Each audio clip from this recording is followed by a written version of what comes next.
नमस्कार, मी पंजाब डक 7 जुलै 8च्या दरम्यान राज्यात सांगायचं झालं तर पूर्व विदर्भ आणि पश्चिम विदर्भ 6 आणि 5 11 जिल्ह्यामध्ये विखुरलेल्या स्वरूपाचा पाऊस पडणार आहे. भाग बदलत पडणार आहे. म्हणून विदर्भ शेतकऱ्यांसाठी ज्यांनी पेरणी केलेली त्यांना त्या पेरलेल्या याला जीवदान करणार आहे.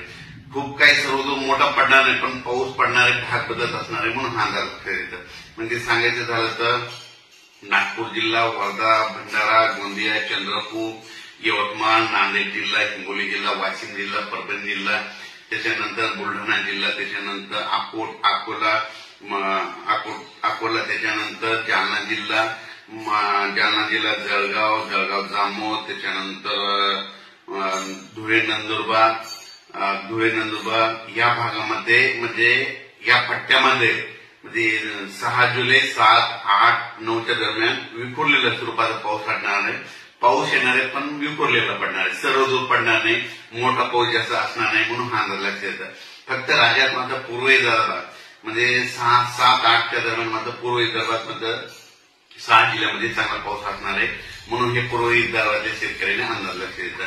त्याच्यानंतर मराठवाड्यात सांगायचं झालं तर नांदेड जिल्हा, परभणी जिल्हा, हिंगोली, त्याच्यानंतर जालना जिल्हा,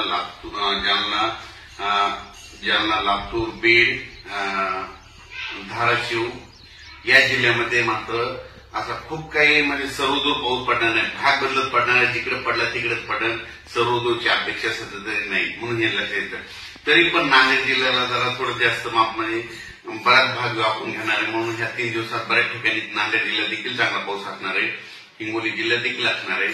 वाशिम जिल्ह्यात देखील असणार आहे. म्हणून हा अंदाज लक्षात येतं.